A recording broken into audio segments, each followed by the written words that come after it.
Hello guys, welcome to Muppan's vlogs.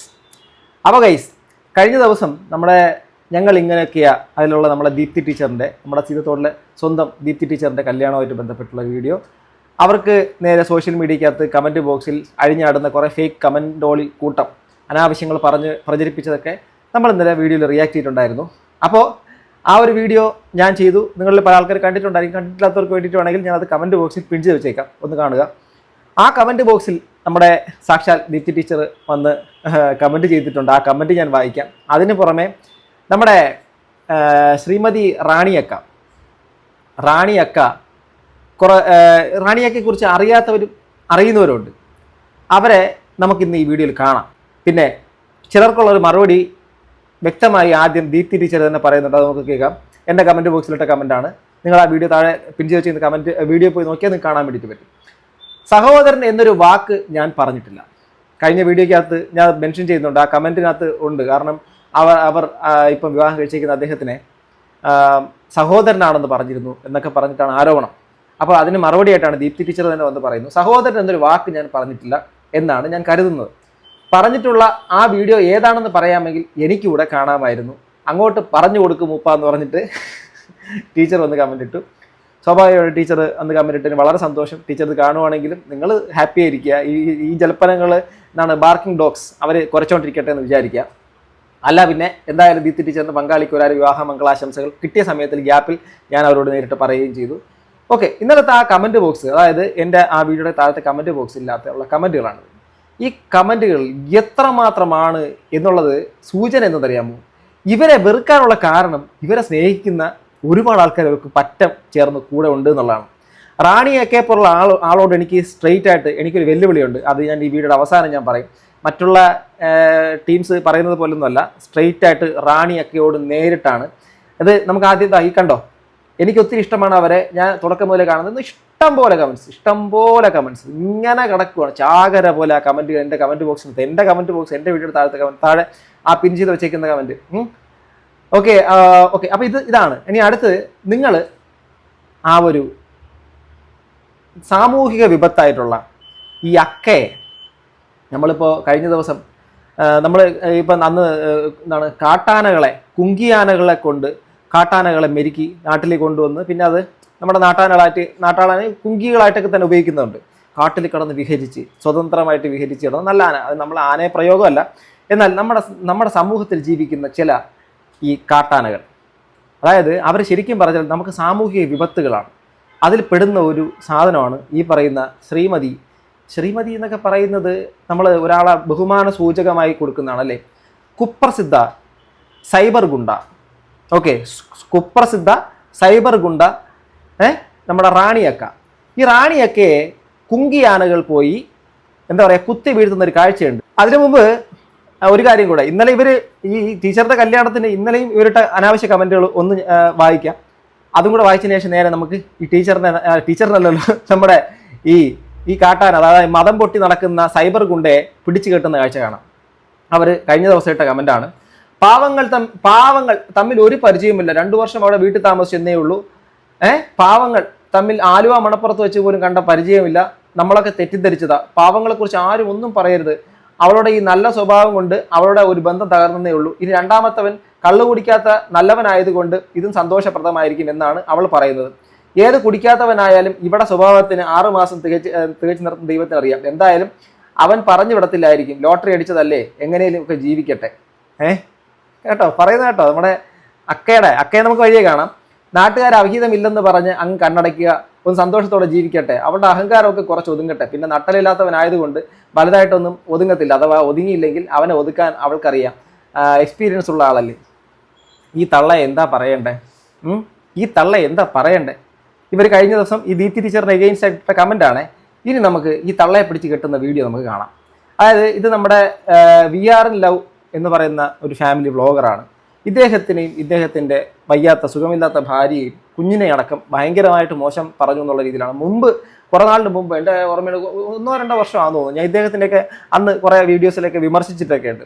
പക്ഷേ ഇപ്പോഴവരെ ഞാൻ ശ്രദ്ധിക്കാറുകൂടിയില്ല. പക്ഷേ ഈ ഒരു കാര്യം ഇവർ ചെയ്തതിനകത്ത് ഇവർ അപ്രീഷിയേറ്റ് ചെയ്യാതിരിക്കാൻ നിവർത്തിയില്ല. അജാതി പരിപാടി കാണിച്ചിരിക്കുന്നത്. പക്ഷെ അവരുടെ മാന്യത ഇതിനകത്ത് കാണാൻ പറ്റും. പക്ഷേ ഞാനായിരുന്നുവെങ്കിൽ ഈ ഒരു മാന്യത ഉണ്ടാവത്തില്ലായിരുന്നു. ഏതാണ്ട് 3 ആഴ്ചയ്ക്ക് മുമ്പാണ് VR ലവിൻ്റെ ആ ഒരു പയ്യനും അവരുടെ വൈഫും കൂടെ ചേർന്നുകൊണ്ട് ഒരു ഷോപ്പിലേക്ക് പോകുന്നൊരു ദൃശ്യം ഇതാ കാണിച്ചേക്കുന്നത്. കണ്ടുപോകുക.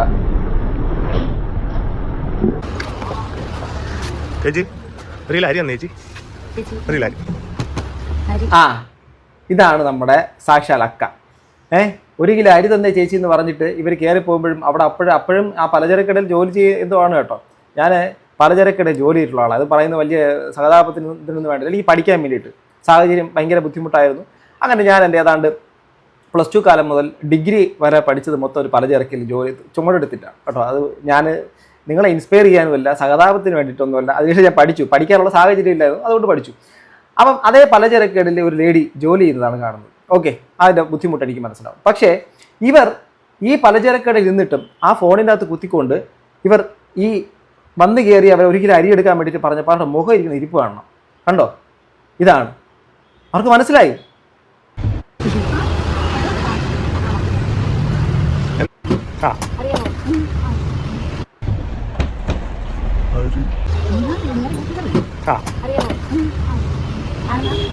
നിങ്ങൾ യൂട്യൂബർ അല്ലേ എന്ന് പറഞ്ഞിട്ട് ചേച്ചി അടുത്ത ജോലിയിലേക്ക് അങ്ങ് മുഴുകുന്നത് പോലെ പിന്നെ ചേച്ചിയുടെ സ്ഥലകാല ബോധമൊക്കെ നഷ്ടപ്പെടുന്നുണ്ട്. അതായത് എന്ത് ചെയ്യണം, എന്ത് പറയണം, ഇവരെ വന്നു പോയല്ലോ എന്നുള്ള രീതിയിലേക്കാണ് ഇവരുടെ മുഴുവൻ പിന്നീടുള്ള ശരീരഭാഷ നിങ്ങൾ നോക്കിയാൽ മനസ്സിലാക്കാൻ വേണ്ടിയിട്ട് പറ്റും.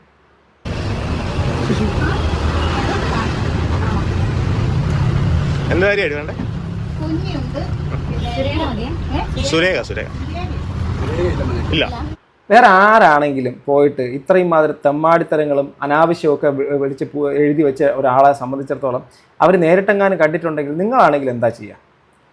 അവർ സത്യം പറഞ്ഞാൽ അവിടെ പോയിട്ട് ആ കടയ്ക്കകത്ത് പോയി, കാരണം മറ്റൊരാളുടെ ഷോപ്പാണ്, നമ്മളോട് മോശമായിട്ട് പെരുമാറിയ ആളോട് പോലും നമുക്ക് ഇച്ചിരി മാന്യമായിട്ട് എങ്ങനെ പെരുമാറാം എന്നുള്ളൊരു കാര്യം ഈ ഫാമിലി കാണിച്ചിട്ട് കപ്പിൾ അവർ കാണിച്ചു തരുന്നുണ്ട്. സത്യമായിട്ട് ഞാൻ പറയാം, ഈ ഒരു കാര്യത്തിൻ്റെ അകത്ത് അവർ എന്ത് മാന്യമായിട്ടാണ് ഡീൽ ചെയ്യണമെന്ന് പറയുന്നത്.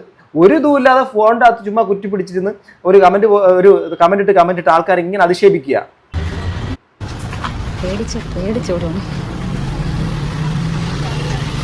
ചേച്ചി പേടിച്ച് ഓടുവാണ്. ചേച്ചിക്ക് ഈ കമന്റ് ബോക്സിൻ്റെ അകത്തിട്ട് കമന്റ് ഇടുക, എന്നിട്ടും അവരിടുന്നു. ഇത് 3 ആഴ്ചക്ക് മുമ്പ് നടന്ന, എന്നിട്ടും ഇന്നലെ ആ ചേച്ചിയുടെ കല്യാണം, ആ ദീപ്തി ആ ടീച്ചറിന്റെ കല്യാണത്തിനും അവിടെ ഈ അധിക്ഷേപിക്കാൻ ഇവർക്ക് യാതൊരു മടിയില്ലായിരുന്നു. ഇവർ ഇപ്പൊ പേടിച്ച് പറച്ച് നിൽക്കുകയാണ്. അതിനുശേഷം വീണ്ടും ഒരു ഉടുപ്പില്ല തൊലിക്കെട്ടിയോടുകൂടി വീണ്ടും വന്ന് പറഞ്ഞിരിക്കുക.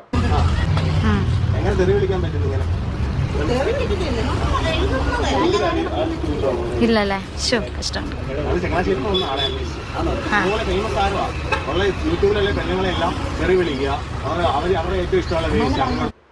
പയ്യൻ പൊളിച്ചു കേട്ടോ, പറയാതിരിക്കാൻ നിവൃത്തിയില്ല. യൂട്യൂബിലുള്ള എന്ന് വെച്ചാൽ നിർത്തിക്കൊണ്ട് അങ്ങോട്ട് പൊരിക്കുക. കടയുടെ ഓണർ അയാളൊരു പാവമാണ്, അയാളുടെ കടയ്ക്കകത്ത് പോയിട്ട് ഒരു പരാക്രമം കാണിക്കേണ്ട കാര്യമില്ല.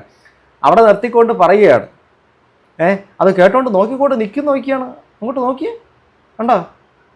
നിങ്ങൾ നോക്കിക്കൊണ്ടിരിക്കുക. എങ്ങനെ കഴിയുന്നടേ?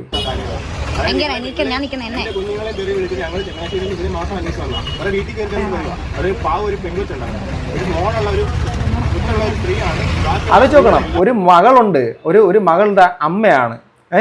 ആ കുട്ടി ഇവരെ ഈ ഒരു സംഭവം സോഷ്യൽ മീഡിയക്കകത്ത് ഇവർ ഈ അധിക്ഷേപ കമന്റുകൾ മറ്റുള്ള കാര്യങ്ങൾ ഇവരുടെ ഈ ഗുണം കണ്ടിട്ട് വളരുമ്പോഴേക്ക് എന്ത് ട്രോമാറ്റിക്കായിട്ട് കുട്ടി മാറുമെന്ന് ആലോചിക്കണം. എന്തുമാത്രം ആ കുട്ടിയുടെ ജീവിതത്തിൻ്റെ അകത്ത് അതിൻ്റെ ഫ്യൂച്ചറിനെ അഫക്റ്റ് ചെയ്യുന്ന ആലോചിക്കണം. ഒന്നും ആലോചിക്കാതെ കണ്ടവനെ എന്ത് ചുരുക്കിൻ്റെ പുറത്താണോ എന്തോ ഇവരാരെങ്കിലും എന്തെങ്കിലും ഈ പുള്ളിക്കാരത്തേക്ക് ചെയ്തിട്ടാണോ എന്നറിയത്തില്ല, ഇങ്ങനൊരു കുറ്റം അങ്ങ് പറയുക.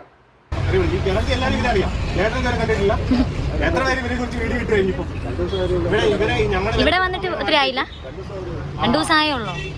ആ കടയ്ക്കകത്ത് വന്നിട്ട് 2 ദിവസമേ ആയിട്ടുള്ളൂ. ആ കട ഇപ്പൊ പൂട്ടിയിട്ടുണ്ടാവും എന്ന് അറിയത്തൊന്നുമില്ല. ഇവരോട് ഉണ്ടെങ്കിൽ തീർച്ചയായിട്ടും കടയ്ക്കകത്ത് ആൾക്കാർ കയറി കടയടിച്ച് പൊട്ടിക്കാനുള്ള സാധ്യതയുണ്ട്.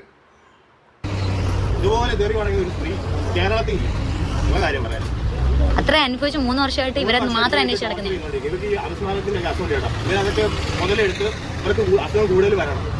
ഒരാളുടെ അസുഖത്തിന് എങ്ങനെയാണ് നമ്മൾ ഇതാക്കുന്നത്? അതായത് അവർക്കുണ്ടാകുന്ന ആ ഒരു അസുഖം, അപസ്മാരം എന്ന് പറയുന്ന ആ ഒരു രോഗം എന്നൊക്കെ പറഞ്ഞുണ്ടല്ലോ എൻ്റെ പൊന്നു മോനെ.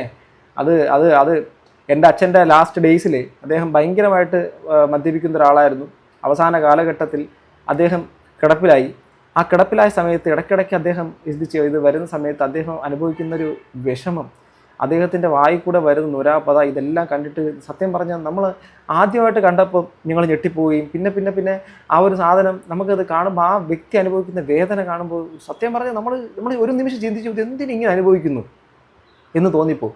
അങ്ങനെയുള്ള ആൾക്കാരുടെ വേദനയെ ഒരു സാഡിസ്റ്റ്, ഒരു പക്കാ സൈക്കോപാത്തിൻ്റെ ഒരു റേഞ്ചിൽ നിന്നുകൊണ്ട് അതിനെ കണ്ട് ആസ്വദിക്കുകയും അതിനെ കുറ്റം പറയും, അതിൽ കുറ്റം കണ്ടെത്തുകയും ചെയ്യുന്ന അസുഖത്തിനെ കളിയാക്കുന്ന ആൾക്കാരെ സത്യം പറഞ്ഞു കഴിഞ്ഞാൽ ഈ ഗൾഫ് കൺട്രീസിൽ, അറബ് കൺട്രീസിലൊക്കെ ഉള്ള സംഭവം ഉണ്ടല്ലോ, ആ മറ്റേ സാമാനം ചെത്തി എടുക്കുന്ന പോലത്തെ പരിപാടിയല്ല ഇതിനെ.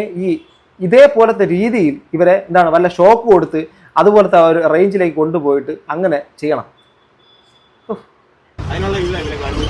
എന്തെല്ലാം നിങ്ങളുടെ വീട് എവിടെയാണെന്ന് പറഞ്ഞ കാഞ്ചാർ എവിടെ? നിങ്ങൾക്ക് ആരോ ഉണ്ടെന്ന് പറഞ്ഞ കാഞ്ചാർ ആരാ ഉള്ളത്?